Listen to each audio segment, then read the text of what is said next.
गुड्डू ने सब कुछ देख लिया।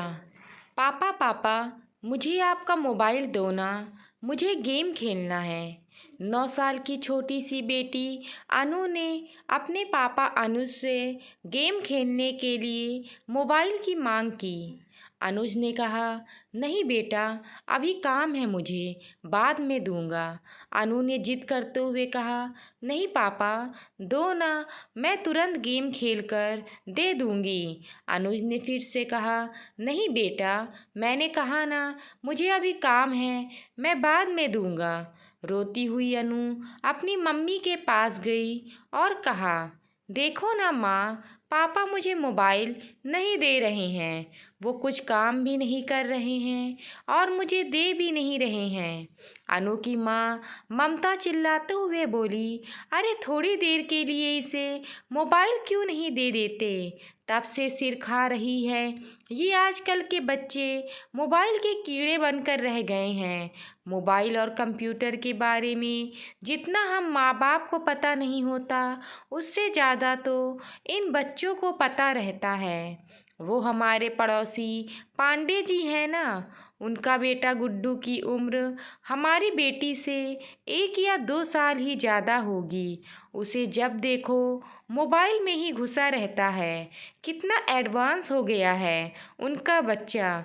मोबाइल तो अलग बात है, वो लैपटॉप भी चला लेता है। कितना मैच्योर बिहेव करता है, लगता है हम किसी बड़े लड़के से बात कर रहे हों। बात विचार में अपने माता पिता की तरह ही स्टाइल मेंटेन करता है वो छोटा सा बच्चा। उसके माँ बाप भी तो कितने फ्रैंक रहते हैं, सबके साथ बैठकर टीवी देखना, मूवी देखना सब करते हैं। कितने सारे गेम ला कर रख दिया है उसके माता पिता ने उसके लिए। पूरे घर में गेम की सीडी बिखरी पड़ी रहती है। ऊपर से गुड्डू इतना स्मार्ट है कि वह खुद से ही इंटरनेट से गेम डाउनलोड कर लेता है। उनके बेटे को कभी रोते नहीं देखा। दूसरी तरफ हमारी बेटी को देखो, बात बात पर रोती रहती है, हर समय मोबाइल की रट लगाए रहती है। एक आप हो कि उसे तो मोबाइल देते ही नहीं।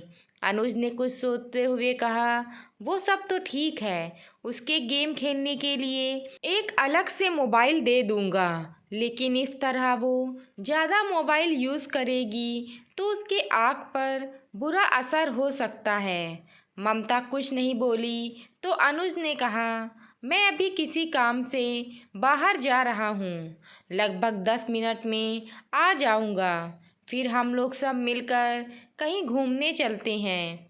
ममता ने कहा, ठीक है, तब तक मैं उसे तैयार भी कर दूँगी।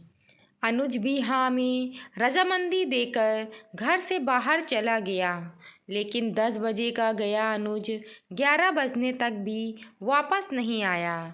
इस बीच ममता ने उसे फ़ोन लगाने की कोशिश भी की, लेकिन उसका फ़ोन हर समय व्यस्त ही बता रहा था। ममता को अनुज की चिंता होने लगी कि आखिर क्या बात है जो अभी तक अनुज आए नहीं। लगातार कोशिश के बाद आखिरकार एक बार अनुज का फ़ोन लग ही गया। फ़ोन लगते ही ममता बोल उठी, क्या हुआ? 10 मिनट का बोल गए, 1 घंटे से ऊपर हो गया, तुम्हारा तो कुछ पता ही नहीं। अनुज ने बताया, आज के घूमने का प्रोग्राम कैंसिल कर दो, आज हम घूमने नहीं जाएंगे, और अगर जाएंगे भी तो शाम को। ममता ने आश्चर्य और चिंता भरे स्वर में पूछा, लेकिन बात क्या है, कहाँ हो तुम? अनुज ने कहा, हॉस्पिटल में हूँ। ममता चीख पड़ी, क्या? हॉस्पिटल में? क्या हुआ तुम्हें? अनुज ने कहा, मुझे कुछ भी नहीं हुआ, मैं ठीक हूँ और मैं तुम्हें अभी कुछ भी नहीं बता सकता, घर आकर सारी बात बताऊँगा। लगभग शाम तक अनुज वापस आया। आते ही ममता ने सवालों की झड़ी लगा दी। तुमने तो कहा था शाम को घूमने चलेंगे, ये टाइम भी निकल गया। अब अनु को कैसे समझाऊं? सुबह से सज धज कर बैठी है, कि कब पापा आएंगे और वह हम सबके साथ घूमने जाएगी। अनुज ने कहा, उसे किसी तरह समझा बुझाकर खिला पिलाकर सुला दो। मुझे तुमसे कुछ ज़रूरी बात करनी है। ममता ने ऐसा ही किया। रात को सोते समय ममता ने अनुज से पूछा, अब बताओ क्या हुआ? आज दिन भर किस काम से बाहर रहे? अनुज ने बताया, वो हमारे पड़ोसी पांडे जी हैं ना, उन्हें एक परेशानी आ गई थी, उसी में लगा रह गया।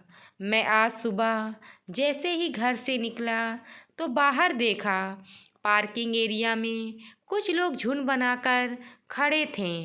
पास जाकर देखा तो गुड्डू, वो 9 साल का छोटा सा बच्चा, अपने साथ खेल रही बच्ची दिव्या के साथ गलत हरकत करने की कोशिश कर रहा था। कुछ लोग उसकी अश्लील हरकतों को देखकर हंस हंस कर बातें कर रहे थे। देखो आजकल के छोटे बच्चों को, कैसे हैं इनके माँ बाप, जिनके बच्चे ऐसी गंदी हरकतें कर रहे हैं। बच्चों को देखते ही समझ में आ जाता है कैसी परवरिश दे रहे हैं इनके माँ बाप। भीड़ जमा देख पांडे जी भी दौड़े आए तो अपने बेटे को उस अवस्था में देखकर बहुत लज्जित हुए। वहाँ खड़े सभी लोगों ने उनकी बहुत बेइज्जती की। पांडे जी ने तो गुस्से में आकर अपने बेटे पर हाथ ही उठा दिया था, लेकिन मैंने उन्हें रोक दिया और गुड्डू को साथ में लेकर पांडे जी का हाथ पकड़कर अपनी गाड़ी में बैठाकर एक पार्क में ले गया। वहाँ मैंने उनका गुस्सा शांत किया। मैंने उनसे पूछा, क्या गुड्डू किसी बुरी संगत में है जो इसे गंदी बातें सिखा रहा हो? पांडे जी ने कहा, नहीं, ऐसी कोई बात नहीं है। फिर मैंने कहा, हो न हो इस बच्चे के मन में कैसे भी इस तरह की भावनाएं घर कर गई हैं। इसे फ़ौरन किसी मनोचिकित्सक के पास लेकर जाना होगा, जो इसकी काउंसलिंग कर पता लगाएगा कि इसके मन में ऐसी बातें कहाँ से आई। फिर मैं उन्हें एक मनोचिकित्सक के पास ले गया। काफ़ी देर की काउंसलिंग के बाद उसने बताया, हम सभी बच्चे बिल्डिंग के नीचे पति पत्नी का खेल खेल रहे थे, जैसे मेरे मम्मी पापा खेलते हैं। मेरे पापा दूसरे शहर में काम करते हैं और हर शनिवार को आते हैं और रविवार की शाम को चले जाते हैं। जब तक पापा बाहर रहते हैं, माँ बहुत ही प्यार से उनसे बातें करती हैं और जब भी पापा आने वाले रहते हैं, मेरी माँ मुझे जल्दी सुला देती है। मैं भी उनसे बहुत सारी बातें करना चाहता हूँ। सुबह पापा देर से जगते हैं और मेरे लिए उनके पास समय नहीं रहता। पापा के आने के पहले माँ के कमरे में एक सीडी रखी थी, जिसे देख मैंने सोचा ये मेरे गेम की सीडी है और इसे लैपटॉप में डालकर चेक किया। तभी माँ अचानक मुझे सुलाने आ गई।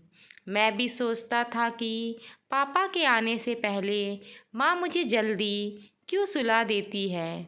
फिर मैंने रात को सिर्फ सोने का बहाना किया और पापा के आते ही सब कुछ छुप कर देखा कि माँ उन्हें प्यार से गले लगाती है और उसके बाद वो कैसे खेलते हैं। गुड्डू की यह सब बात सुनकर मेरे और पांडे जी के पसीने छूट गए। डॉक्टर ने उसे कुछ दवाइयाँ दी हैं और साथ ही सलाह भी दिया है कि तुरंत ही उसका यह माहौल बदल दें। उसके खेल खिलौने फ़ौरन बदल दिए जाएं। उसे माँ बाप का भरपूर समय मिलना चाहिए। उसके सामने कभी भी उस बात की चर्चा ना हो। उन्हें फ़ौरन ये जगह छोड़ना होगा ताकि समय के साथ साथ वह इन सब चीज़ों को भूल सके। डॉक्टर ने बताया, हम लोग बच्चों को अपने बीच की बाधा समझते हैं और किसी न किसी तरह उन्हें मोबाइल, लैपटॉप और इंटरनेट देकर व्यस्त कर देते हैं ताकि हम अपना काम बिना किसी डिस्टरबेंस के कर सकें। आजकल इंटरनेट पर बिना सर्च किए भी कुछ अश्लील तस्वीरें और बातें दिख जाती हैं जो बच्चों के कोमल मन पर बहुत बुरा असर छोड़ते हैं और आगे चलकर वो हमारे हाथ से बाहर हो जाते हैं। ममता ये सब सुनकर स्तब्ध रह गई। अनुज ने आगे कहा, जब पांडे जी ने घर आकर गुड्डू की गेम की सीडी चेक की तो उसमें भद्दी वीडियो वाली सीडी भी मिली। इसके साथ ही उसके मोबाइल में भी कई गलत साइट्स की हिस्ट्री थी और जानती हो, उसने तो बहुत ही अश्लील ड्राइंग भी बनाया हुआ था। ये सब सुनकर ममता काँप उठी। उसने झट से कहा, सुनो जी, हम अपनी बेटी को अलग से मोबाइल नहीं देंगे और कभी देंगी भी तो अपनी निगरानी में प्रयोग करने को कहेंगे। हम अपनी बेटी के साथ ढेर सारा समय बिताएंगे और हर सही गलत बात के लिए उसका उचित मार्गदर्शन भी करेंगे। अनुज ने भी सहमति में सिर हिला दिया। दोस्तों, अपने बच्चों के साथ प्यार भरा रिश्ता बनाकर उन्हें सही गलत की शिक्षा देनी चाहिए और सबसे महत्वपूर्ण बात कि उनके साथ ढेर सारा वक्त बिताना चाहिए, क्योंकि माता पिता होना एक बहुत बड़ी जिम्मेदारी होती है और परवरिश कोई खेल की बात नहीं होती है। क्या आप इस बात से सहमत हैं? कमेंट करके हमें ज़रूर बताएं। धन्यवाद। आपको ये कहानी कैसी लगी? नीचे कमेंट करके हमें ज़रूर बताइएगा।